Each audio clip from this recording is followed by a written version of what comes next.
Early voter results announced in 7 swing states, the midterm wave is confirmed. It seems as though all of America has been holding their collective breath over the midterm elections. They have finally arrived, and there indeed seems to be a wave that has been confirmed, at least in early voting. Early voter results in 7 swing states are now in. It looks to me as though the prophesied blue wave was a big purple dud and could still morph into a red wave. It's certainly not even close to what the left was claiming it would be. NBC News reports. Is the blue wave turning purple? Republican-affiliated voters have outpaced Democratic-affiliated voters in early voting in 7 closely watched states, according to data provided by TargetSmart and independently analyzed by the NBC News Data Analytics Lab. GOP-affiliated voters have surpassed Democratic-affiliated ones in early voting in Arizona, Florida, Georgia, Indiana, Montana, Tennessee and Texas, the data showed. Only in Nevada have Democratic-affiliated voters exceeded Republican-affiliated voters so far in early voting, according to the data. Key Senate races are underway in 7 of those 8 states and will prove pivotal in determining which party controls the chamber. The latest data suggests robust enthusiasm among early Republican voters that could put a dent in Democratic hopes for a blue wave in next month's midterm elections. Republicans typically dominate early voting by absentee ballots, while Democrats tend to have the advantage with in-person early voting. So, for example, the entire early voting picture in Florida, which has yet to begin in-person voting, is incomplete.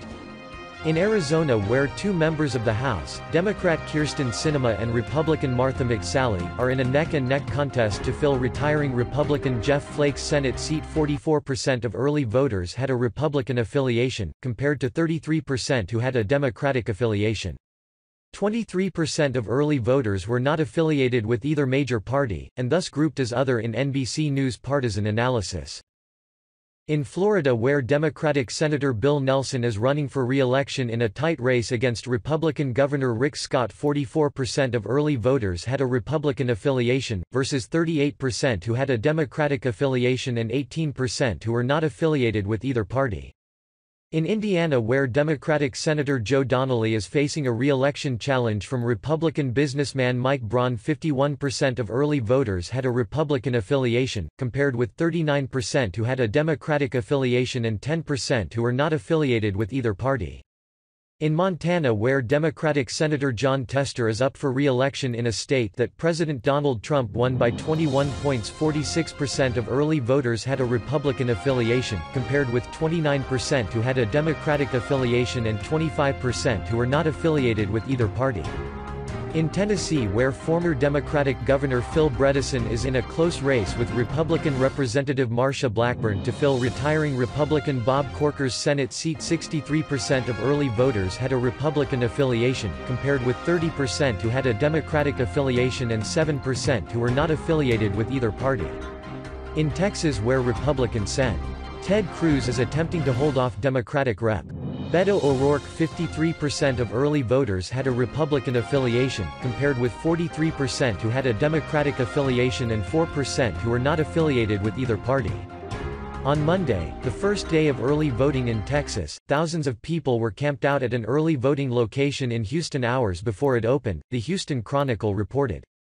And in Georgia, where civil rights groups have sued Georgia's Secretary of State Brian Kemp, the Republican candidate for governor, saying the method his office uses to verify new voter registrations is discriminatory. 52% of early voters had a Republican affiliation, versus 43% who had a Democratic affiliation and 5% who were not affiliated with either party. On the other hand, in Nevada, where Republican Sen. Dean Heller is up for re-election in a close race against Democratic Rep. Jackie Rosen, 45% of early voters had a Democratic affiliation, compared with 38% who had a Republican affiliation and 18% who were not affiliated with either party.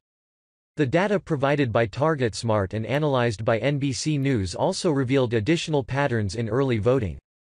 Women voters have outpaced men voters so far in Florida, 55% to 45%, Georgia 54% to 46%, Indiana 53% to 46%, Montana 49% to 48%, Tennessee 52% to 48% and Texas 59% to 41%, the data showed. Male voters have outpaced women voters so far in Nevada 49% to 47%, the data shows. In Arizona, 48% of men and 48% of women have voted so far. Suburban voters have outpaced rural and urban voters in Florida 43% suburban, 34% urban, 22% rural, Georgia 57% suburban, 31% rural, 12% urban, Indiana 45% suburban, 39% rural, 16% urban, and Tennessee 56% suburban, 33% rural, 11% urban. Meanwhile, rural voters have outpaced suburban and urban voters in Montana, and urban voters have outpaced rural and suburban voters in Arizona and Texas.